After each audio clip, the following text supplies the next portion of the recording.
judge of all, and to the spirit of the just man made perfect, and to Jesus the mediator of the new covenant, and to the blood of the sprinkling that speaketh better things than that of Abel. Hallelujah. So we are Mount Zion, where the numerous company of angels, we're in the general assembly. That's the Mount Zion already. We are there. That is our place. Hallelujah. So being on Mount Zion, we don't need to move in every mountain. No. What is required of us is to activate the mystery of the angel in our life through ingesting the word and prayer. Word of God and prayer. You find that we activate the mystery of angels around us. Hallelujah. Okay. This also reminds me that what is in your spirit, or your spiritual location, your spiritual address will determine what comes in your life or what happens around you. Yes, if you are, the Bible says, and he made his ministers spirit, and the angels, he made his ministers flames of fire, and his angel the ministering spirit. So the angels are ministering spirit, but his minister will have the flame of fire. If you flame in the Holy Ghost, you find that the Holy Ghost fire in our life consume and banish everything that is not of God. Any satanic operation cannot happen in our lives. Any demonic operation cannot happen in our life, because we are full of the word. We are full of the word. Hallelujah. Now, I say, seek those things which are from above. Seek those things which are from above. And these are the things I'd like us to check. The book of Colossians chapter 3 and verse 1 and 14. Colossians chapter number 3 and Colossians chapter 3 and verse 14. Paul was writing to the church, and he was saying, he was admonishing us, saying, if you be risen with Christ from those things which are, I'll take it again. If you then be risen with Christ, seek those things which are above, where Christ seated on the right hand of God. Seek those things which are from above, where Christ seated on the right hand of God. Hallelujah. So, if you be risen with Christ, seek those things. There are things that are above, where we are instructed to seek them, where Jesus Christ is seated on the right hand of the Father. And it did not say right hand side. No. Side did not seek those things which Christ is seated on the right hand of God. It's not right hand side. He said right hand. So it's not position. It's not location. No. Is a place of power, is a place of authority. Like we can say, brother so and so is my right hand man. You are my right hand man. It means you are a force. You are a move. Do you understand? So when he's saying seek those things which are above, where Christ seated from the right hand of God. Hallelujah. I like the way Paul speaks in Galatians chapter 2. In Galatians chapter number 2, Paul was, and when you start from verse Galatians chapter 2 and verse 20, he say, I am crucified with Christ. Nevertheless I live, yet not I, but Christ liveth in me. And the life which I now live in flesh, I live by faith of Son of God, who loved me and gave himself for me. You see, so because is no longer I who live, but Christ is living. So I've crucified. He said, you've put to death, you've mortified the flesh and the appetite of the flesh. You have put to death the works of the flesh. You see, so that you can be a spirit man, because the appetite of the flesh wrestle against the spirit. When the flesh is full, it will resist the activity of the spirit. But now we mortify the flesh. We mortify the flesh and the activity of the flesh. We allow the spirit man in us to reign. I mean, that spiritual giant inside us to rise. Praise the Lord. So he says, seek those things which are from above, where Christ is seated. Seek those things which are from above. Seek those things which are from above. Hallelujah. When we talk of things, you realize that an average Christian, I is very sorry to speak this, because it's something that the Holy Spirit has been ministering to me for a time, that when we come to Christ with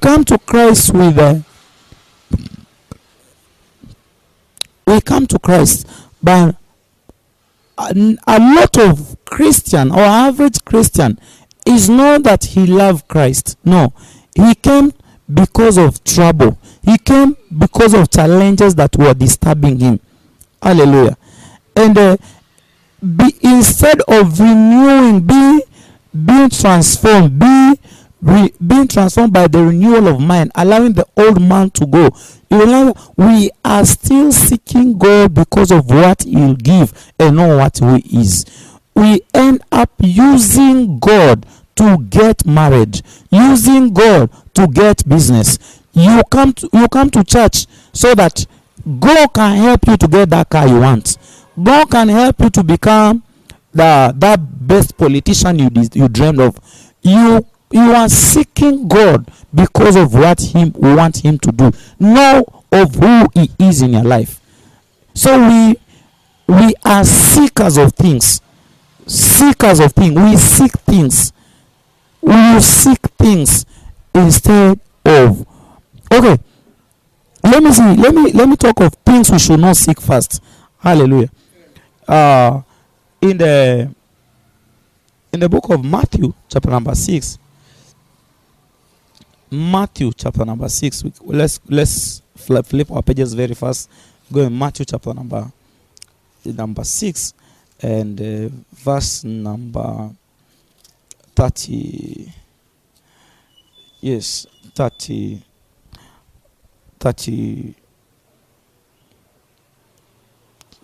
Let me start from 31.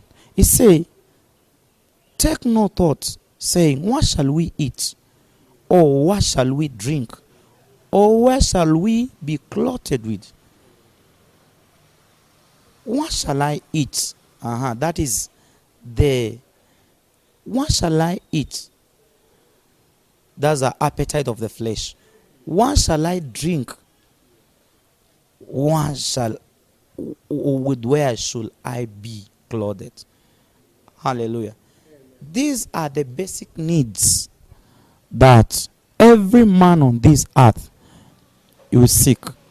They go, every man, from Monday maybe up to Friday, or even some today being a Sunday, they are still working. They leave their houses in the morning, going in the offices so that they can have their bills met, so that they can have, their need. At the end of they can have a paycheck at the end of the month to settle all about their clothing, about their dressings, about everything. So here is the point: is every man as he come in the world is programmed to be in search of it, is programmed in a way that he is pursuing over this, these things: the house, job, education. But the Bible is saying that, take no thought, saying, what shall we eat, or what shall we drink, what shall we be clothed? This is the reason: for after all these things do the Gentiles seek. Oh, I like the way Good News put is the pagan. These men with no respect for God, these are the seeker of them. Okay, listen what he say: for your heavenly Father know that you need all these things. Imagine the Father, our Father who is in heaven. He say, you need a wife. He know you need money. He knows you need all these basic necessity. So he has put you on the system. There is a system. There's a structure. There's a laid pattern that he expect us to function with for the supply of this. He say, seek you first the kingdom. Seek you first the kingdom of God and his righteousness, and all these things shall be added unto you. Hallelujah. All these things shall be added unto you. Seek you first the kingdom of God and righteousness. You see, so our responsibility, the things that we are to seek, seek those things that are from above. The things that we are to seek first is the kingdom of God, and then his righteousness. When we talk of the kingdom of God, we are talking about is the divine influence. We should seek to see that we establish the influence of God in our environment. That person who is not born again, because of you, let this person come in contact with salvation. The sick, can they receive healing? Because you are there, you carry that divine influence. Seek ye the kingdom of God, establishment of the influence of God in our world. Partnering with God, who is a spirit, allowing the Spirit of God to use your body so greatly that it can heal many lives through you. Seeking the kingdom of God. Seek the kingdom of God and his righteousness. The kingdom of God. The kingdom of God. No things.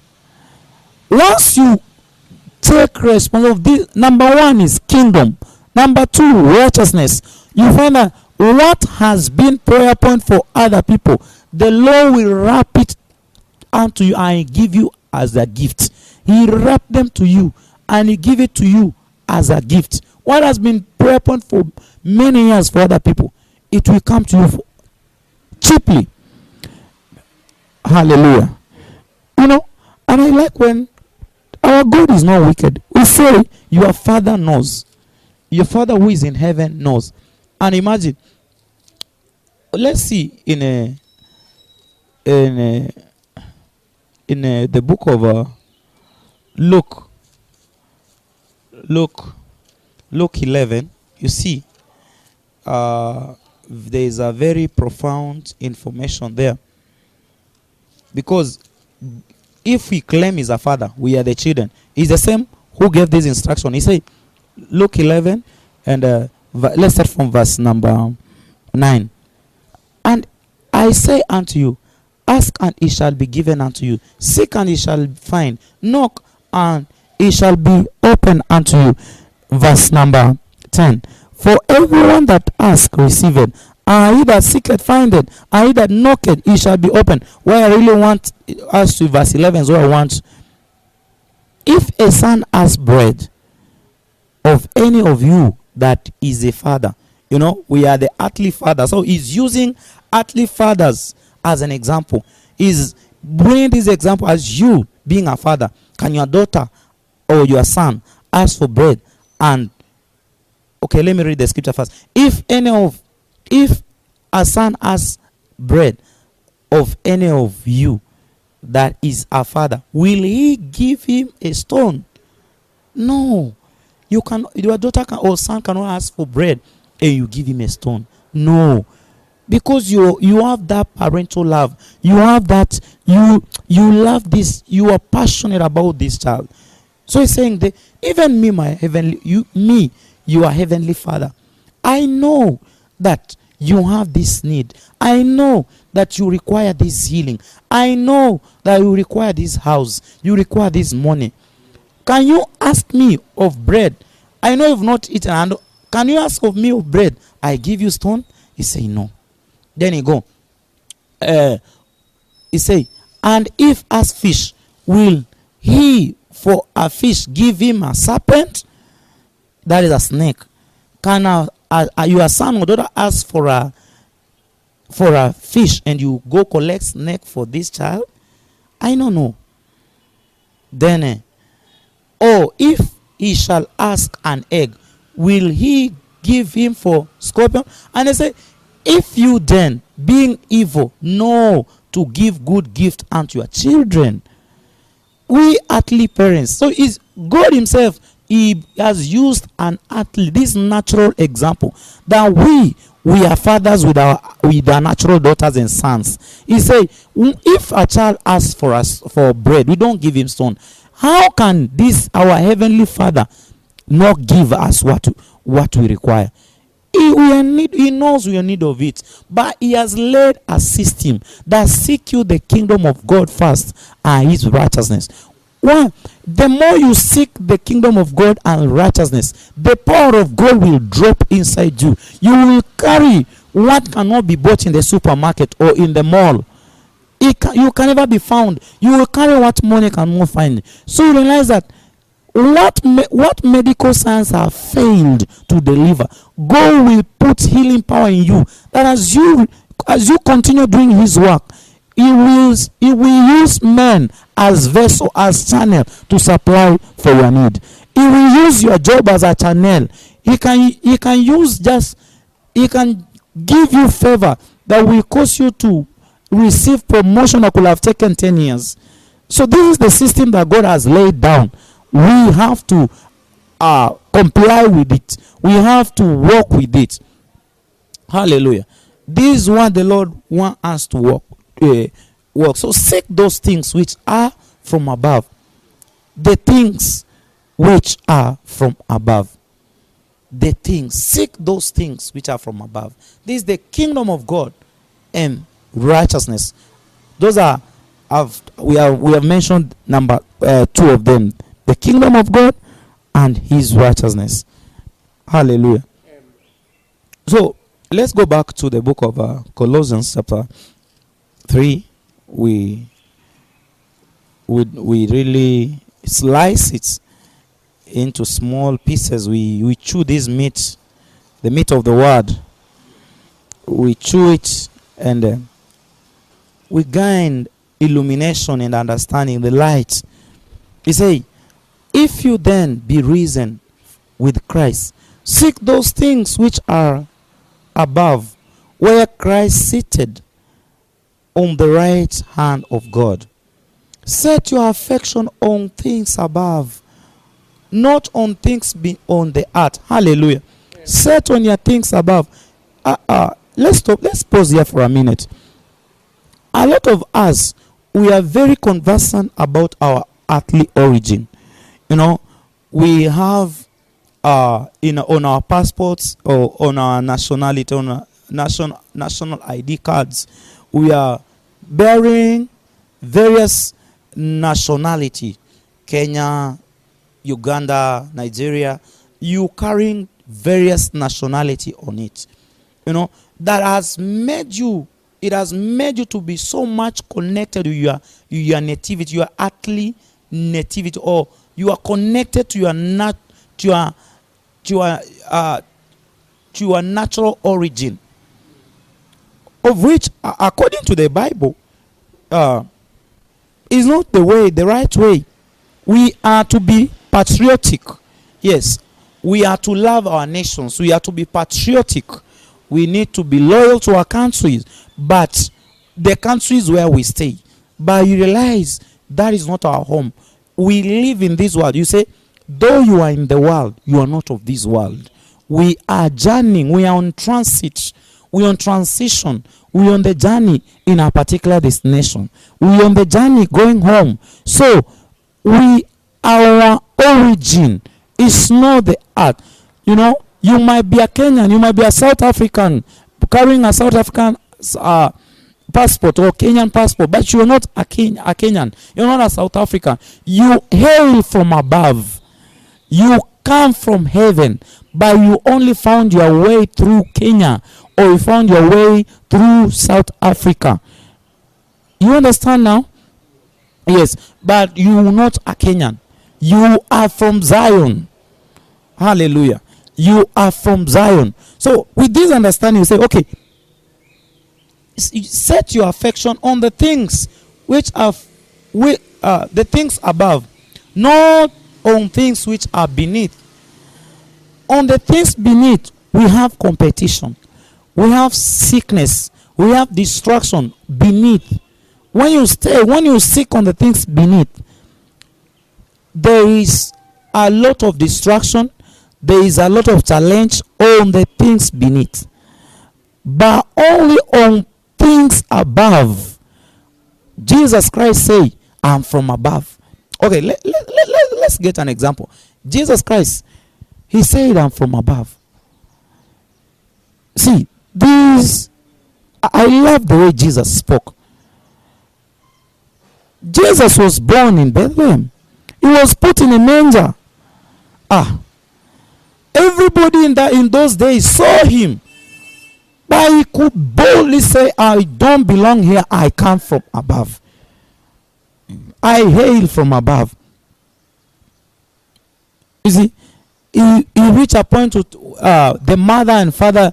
His mother was, and brothers, the brethren were seeking for him when he was in one of his crusades or teaching. Then Jesus opened his mouth and said, the master, your brother and your sister are seeking for you. But he opened and said, who is my mother? And who are my sister? Except these that are listening to me. Jesus knew that God, Heavenly Father, was his father. And that is where he originated. That was his origin.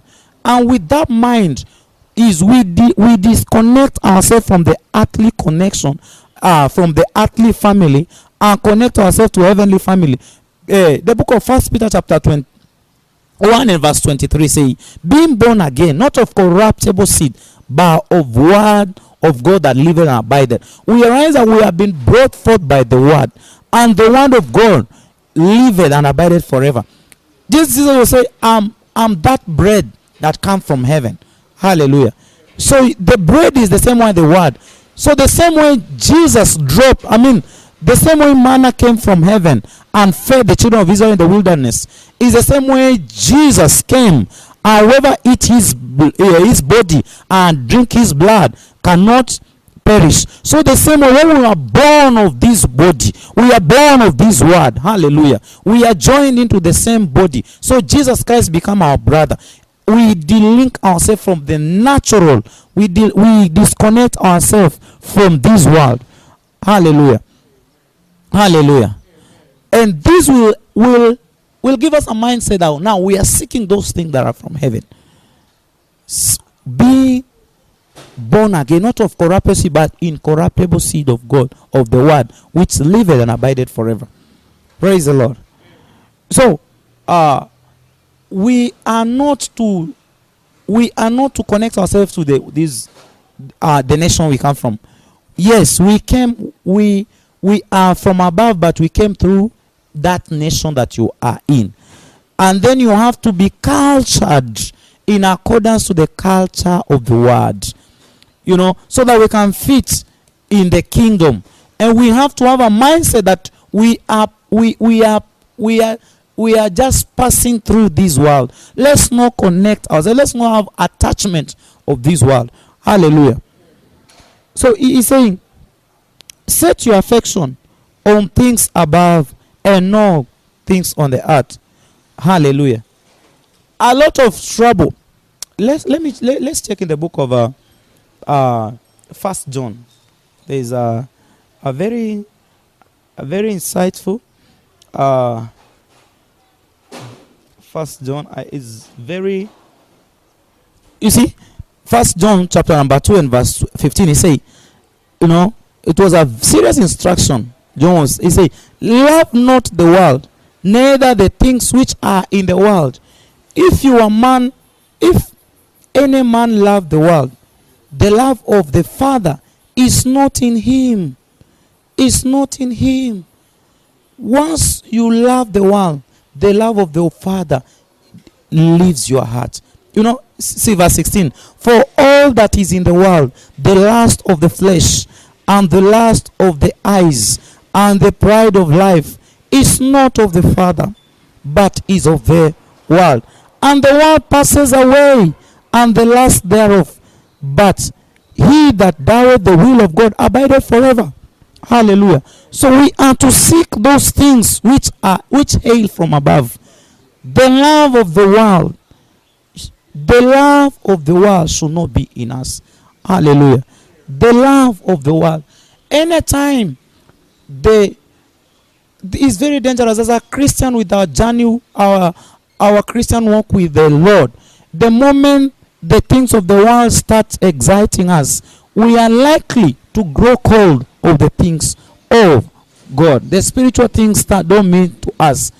And like I said earlier on, now we start using God to serve money. We start using God to serve the world, whereby we are supposed to use our money to serve God, to use our skills to serve God, to use our families to serve God, not to use God to serve our families. Hallelujah. Praise the Lord. And a lot of people have backslidden. Why? You began, then you pray, God bless me, bless me. Okay, God is faithful. He dropped some millions in your account. All of a sudden, you become so busy to be in the presence of the Lord. You ask God, help me get married. God was faithful. He gave you a wife or a husband. Then instead of glorifying God with a husband or a wife, he became a small God. You see, for 13 years, God never spoke to Abraham. This one, the time God gave, after Abraham went his way to get a child through the servant slave Hagar, he got Ishmael. For 13 years, God never spoke to him. He never spoke to him. He was alone. Because he could not hear God. Ishmael had have taken the heart. Hallelujah. Praise the Lord. No, seek those things which are from above. Seek those things which are from above. Seek those things which hail from above. Seek those things which hail from above. No things are beneath. We have a young man in 1 Timothy. Let's rush there. You see the dangers of loving the world. See now, we in Paul, in his ministry, when he was ministering, he was on his mission trip. He had carried young men who moved with him. But when we get in the 2 Timothy chapter number 4 and verse number 10, you see, verse number 10, he say, okay, let's get from verse 9. He was giving instruction to one of the, he said, do thy diligence to come shortly unto me. This why? Verse 10. For Demas has forsaken me, having loved this present world. Having loved this present world.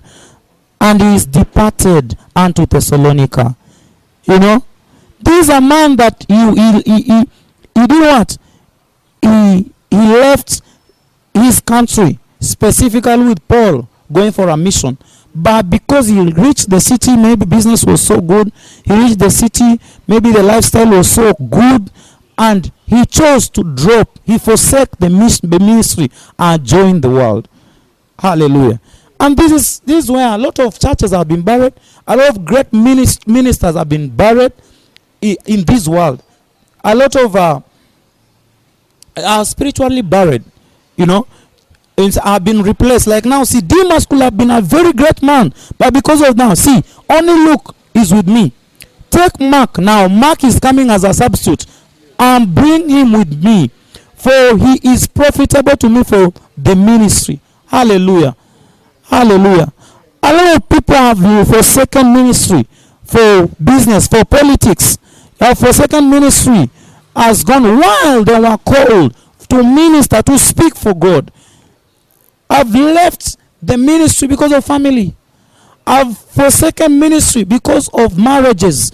Marrying wrongly. You enter marriage that cause so much pain. Anything that you are not able to give up for God, that is what is ruling you. That's what you are using God to serve. Some people, everything is marriage. When they come to church, it's husband. They are all there is occupy their mind is they are seeking. They are being driven by their selfish desire. Their prayer is filled with selfishness. Hallelujah. But you say, seek the kingdom of God and his righteousness. Seek the kingdom of God and his righteousness. So a lot of people, a lot of ministry have been left. You left church because of marriage.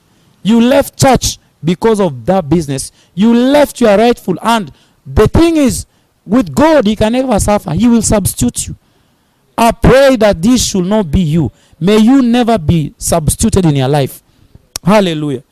So the love of the world, we get the lust of the world, the lust of the flesh, the glory of riches takes us into. Praise the Lord. And the good thing with our God is not that because you are not seeking for it, you will not get. No, these gifts will come. The best wife will come. The best husband will come. But he should find you on your path. You should be busy doing the work. You should be busy in the vineyard of God, producing results. You should be busy working for God. And all that you require, he fall in place. Hallelujah. So, you see, with this, you will not be using God to serve your flesh. You will not be using God to service your human appetites. Seek you the kingdom of God and his righteousness.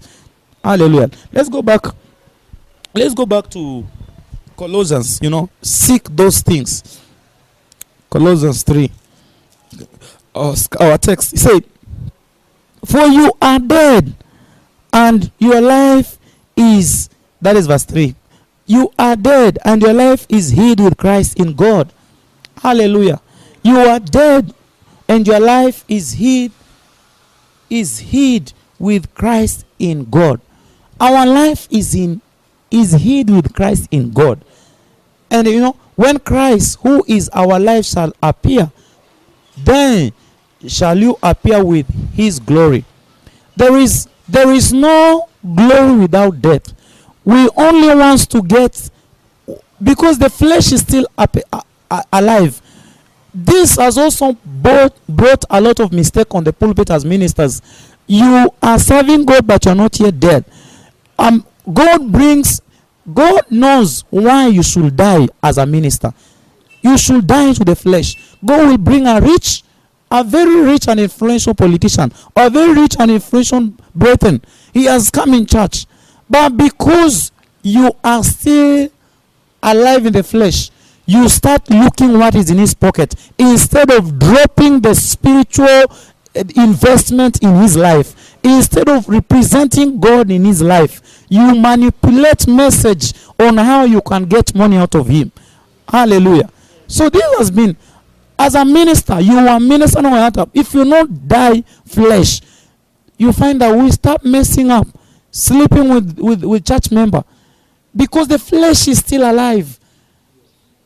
Hallelujah. When the when the flesh is still alive, the shame will not be inevitable. So you realize that instead of glory, we carry shame. Hallelujah.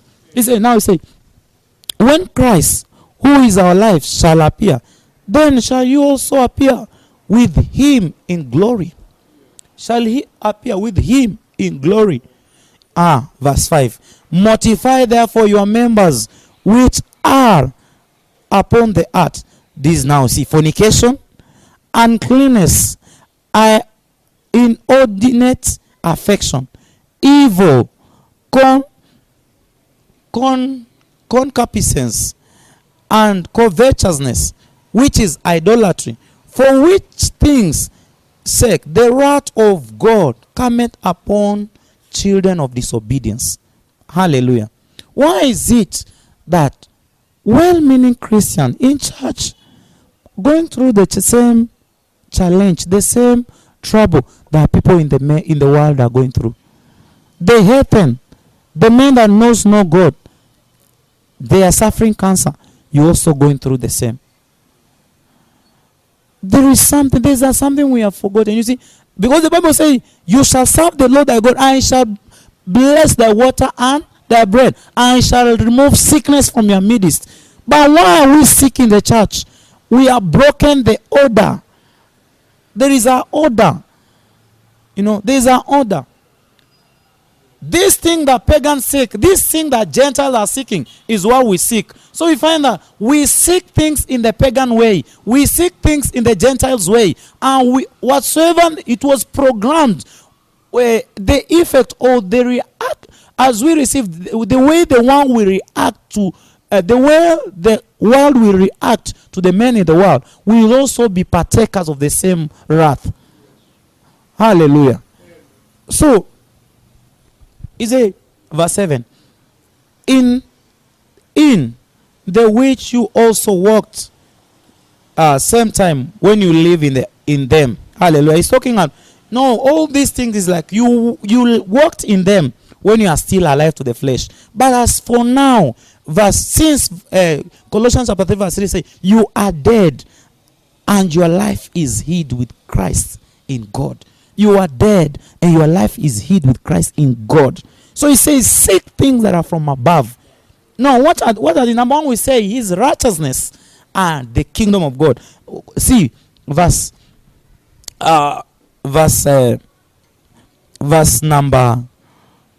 number 8 say, but now you also put off this anger, wrath, malice, blasphemy, filthy communication out of your mouths.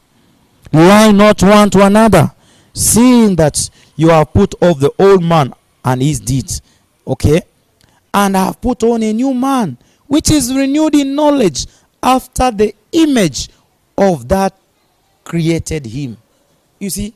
And verse 11, where there is neither Greek, Jew, circumcision or uncircumcision, barbarian, Scythian, bond nor free, but Christ is all in all. This one I was saying earlier on, that it doesn't matter your nationality, it doesn't matter your gender, it doesn't matter your economical status. What matters is Christ, who is all in all.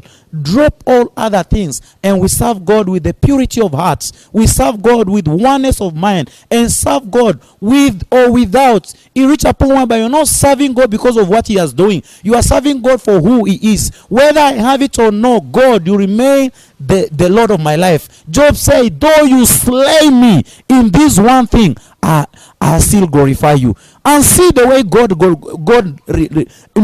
he restored the life of this man. When he had lost everything, Job restored it again.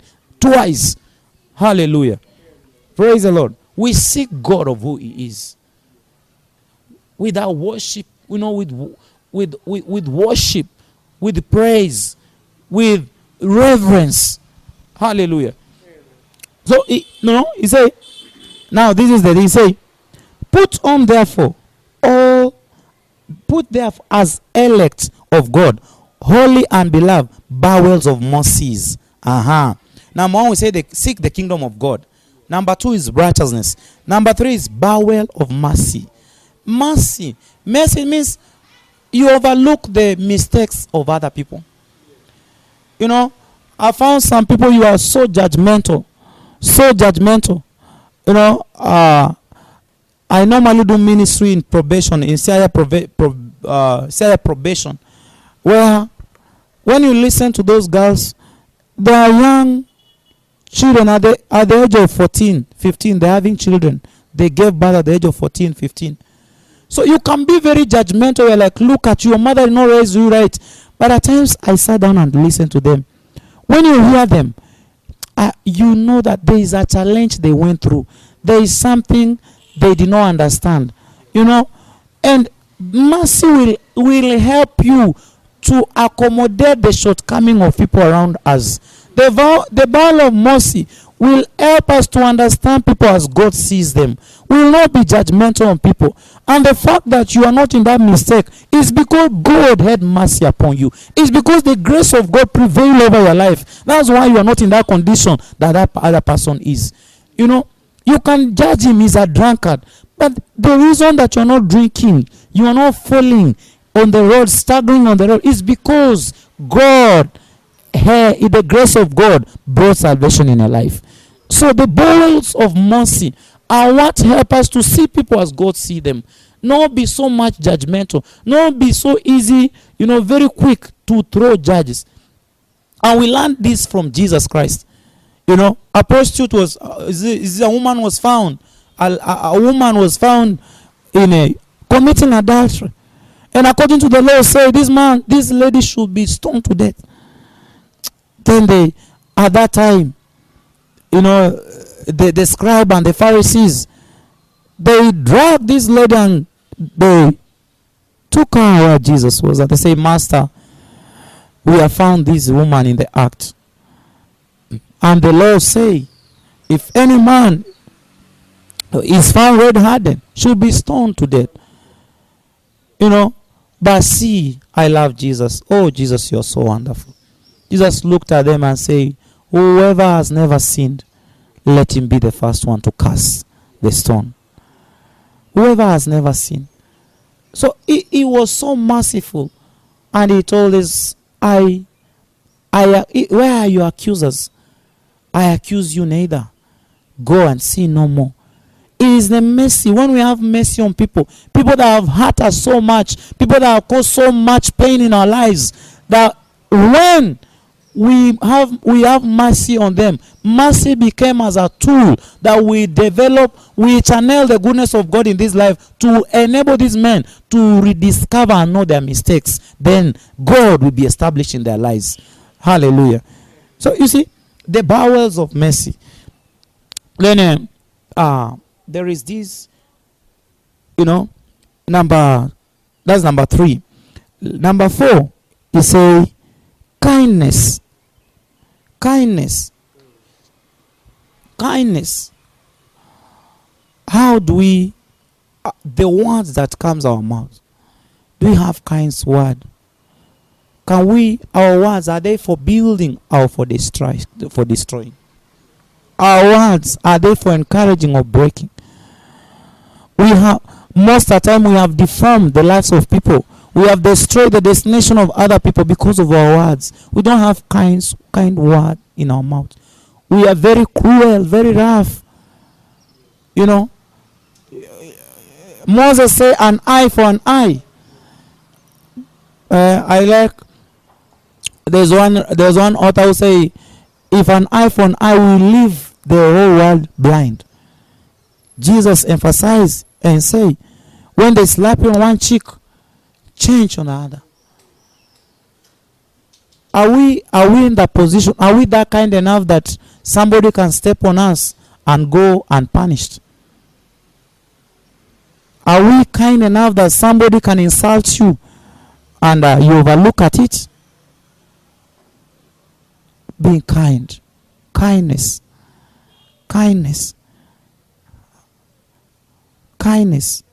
As parents, your daughter, your son has made mistake, has offended. Are you able to forgive this child? Can you overlook that mistake? You know, I was looking at a particular situation. A lady got, she was a teenager girl. She got pregnant while still in school. Then because of the father was so wrath, very annoyed. So this is a young child. It's your own blood and your own flesh. Because of a mistake, you said, I don't want to see you today. You'll never be my daughter. You throw away this child. Outside there is again vulnerable. He's in challenge, added to another challenge. Now out there after birth, he's suffering a child because of condition, and maybe he doesn't have a career. He will be forced to even get early marriage because of the situation, to cater the situation. So at times, because of our cruelty as parents, because of our cruelty to our friends or our society, is multiplied the challenges around us. Most children, most women are in prostitution. It's not because they willed. Situation pushed them there. Let's learn to be kind. The kindness is what we use, is like what will be used to determine we are writing our legacy. You write legacy with your kindness. People will remember you on with your kindness will solve a lot of problems, and people will remember you because of how many problems you solved or how many challenges you caused. But let's be kind. Hallelujah. Your daughter will remember you because of how much you suffered him, how much you caused him suffer, or rather you caused her suffer. You see, your wife will remember you. Is it for good or for bad? So let's be kind. Let's be kind. Let's be kind. At times, some people, they regret. Because of our nature, we are so rough. It's like we are torn. Nobody can handle us. You are so rough to an extent. When you come in contact with somebody regrets having met you. Which kind of a human being is he? Is he an animal? Or who is he? They just regret. They curse the day they met you. No, it's not supposed to be that way. Let's learn on how we make people bless God to have met us. Let's be, represent God in our environment. Because of our kindness, they say, thank God I met this brother. Thank God I met this sister. Oh, you are heavenly sent. If it was not for you, where could I have been? Can somebody talk like that because of you? Kindness. Hallelujah. Another point, I don't know if we still have time. Oh, hallelujah. Let me try to round up in the next 5 minutes. Our time is up, fast spent. We will continue. If we not, we will carry it on Wednesday service. We've said it's kindness, right? And then humbleness. Oh, humility, humbleness of mind, and meekness. This is where a lot of people, humility. People are proud, very proud, and pride smell. Pride closes a lot of opportunity. Pride has been a lot reason why you are so to the top that it feel like it's shame to say sorry. A lot of marriages are broken because of just a simple thing. Say I'm sorry. You feel you are the almighty. Almighty husband, almighty wife. So you cannot really settle that issue. You seem too big to apologize. Humility. And here is the hallmark. You see, the Bible says, it is in a contrite spirit. That's where God dwells. In a broken heart. That is the dwelling place of God. God does not dwell in heaven. But when you are humble, you have a broken spirit. God resides there. God dwells there. That becomes the home of God. Hallelujah. So get rid of pride. And how dangerous it is. If this is the product that made Lucifer, who was the angel, because of this product called pride, he became Satan, a demon, a devil, the enemy of humanity and the enemy of God. Then you should never be described as a man who is proud or a woman who is proud. Get rid of pride out of our lives. Hallelujah. Get rid of pride. Because another, I think in the book of James, let's get this scripture right. So that, oh my goodness, you can add me more time. I wish, in the book of James, I believe it's in chapter number 4. Let me look at James chapter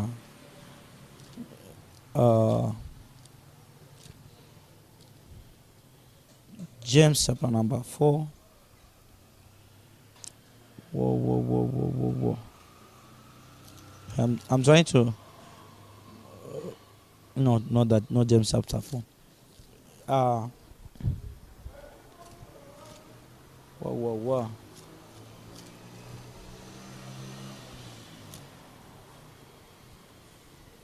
You see, he say, let me get it from First Peter chapter number 2 and verse 13. Submit yourself to every ordinance of man for God's sake, whether it be a king as a supreme or unto a governor, for the punishment of a evildoer, for the praise of them that dwell. You see, for so it is the will of God, that with well-doing you may put to silence the ignorance of foolishness. Are you seeing it? Let's go to verse 18.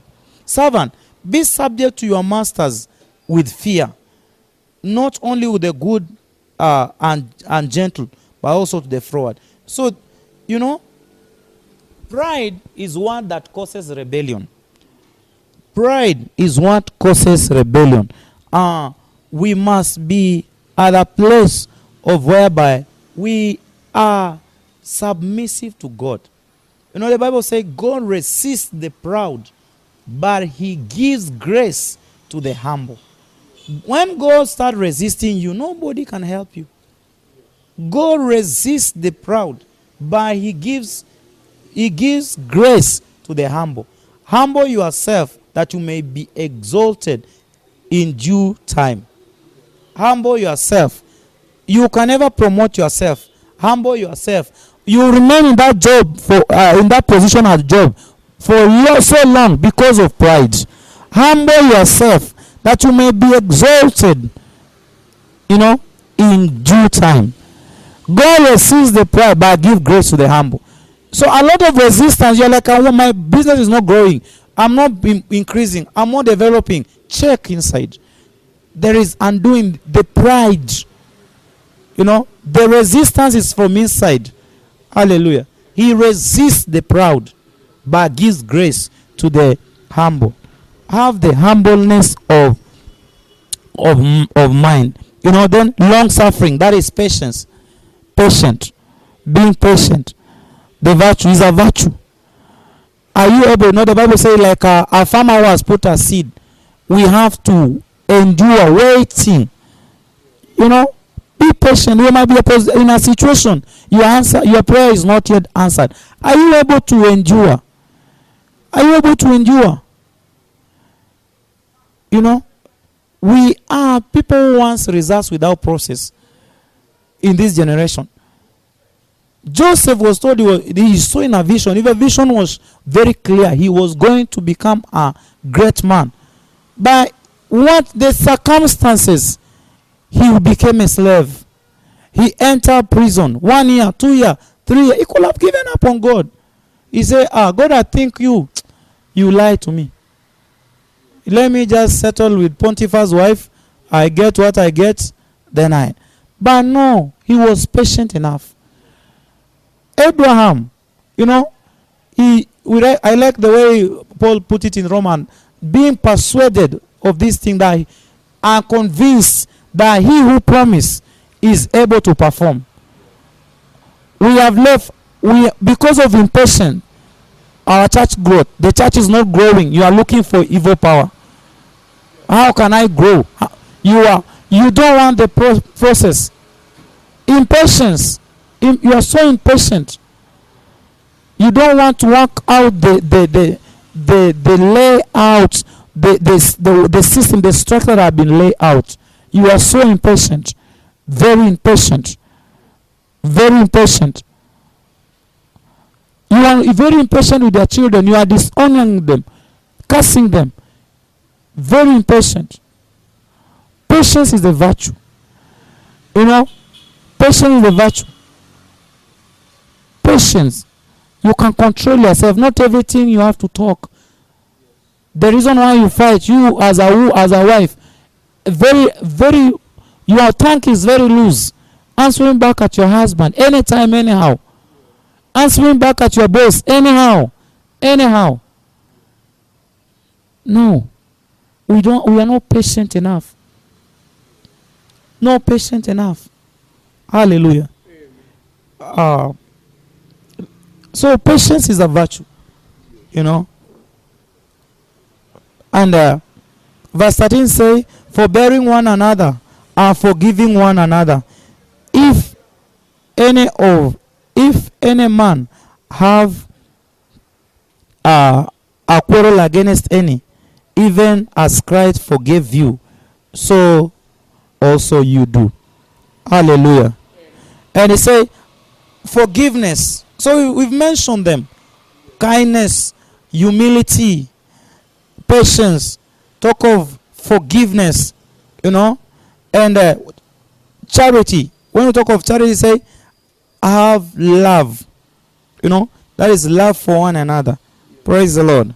And above all, put on, that verse 14, put on charity, which is the bond of perfection. And let peace of God rule your heart, to the which also you are called in one body, and be you thankful. Let the word of God dwell in you richly, in wisdom, teaching, admonishing one another in psalms, hymns, and spiritual songs, singing with grace and making melody in your heart. Verse 17. And whatsoever you do, in words or in deed, do all in the name of the Lord Jesus, giving thanks unto God the Father. Hallelujah. All things should be done in the name of the Lord. We seek those things which are above. Praise the Lord. We seek those things are from above. Our time has so spent. I pray now that God will use these words to build a spiritual house out of you. God will use this word to make us effective Christian in the mighty name of Jesus. And I pray that God will cause us, our appetite for the word to increase, that we be knowledgeable Christian, we be Christians who are Christian by content, who bring glory in the house of God, not that bring shame. Hallelujah. Lift up a voice and give him glory, give him praise and worship.